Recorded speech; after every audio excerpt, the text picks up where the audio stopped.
FORA.tv. The world is thinking.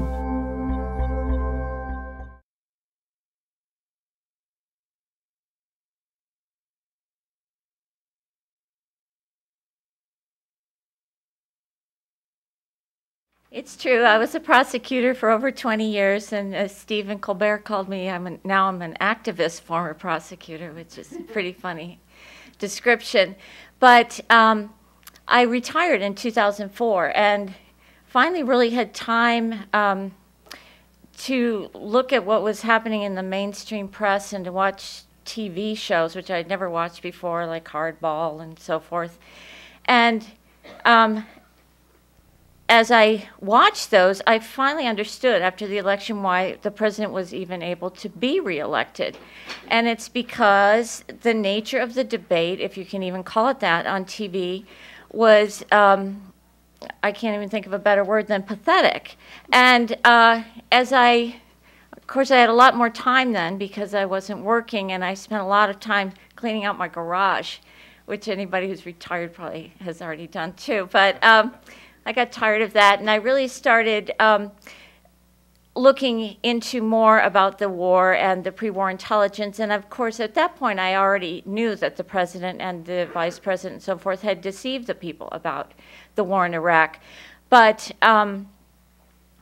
what really disturbed me about the level of the debate was that it, all on TV at least, and mostly even in the press, it would devolve to this one question: well, did the president really believe that there were weapons of mass destruction in Iraq?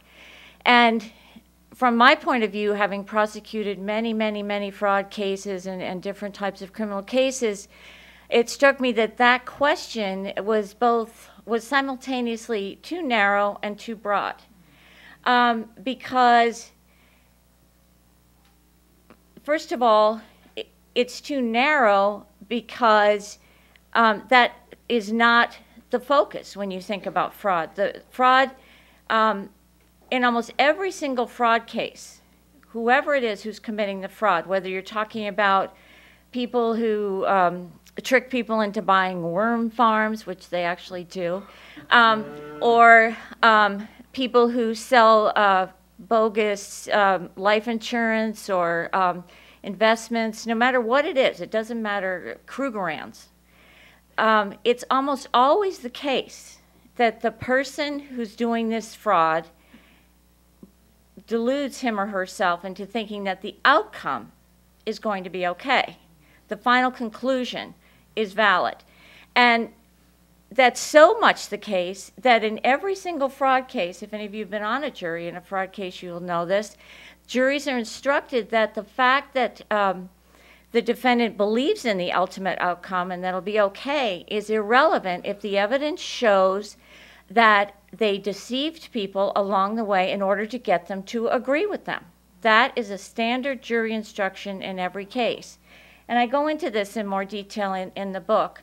But I know you don't want to be here all afternoon, so I won't tell you the whole thing.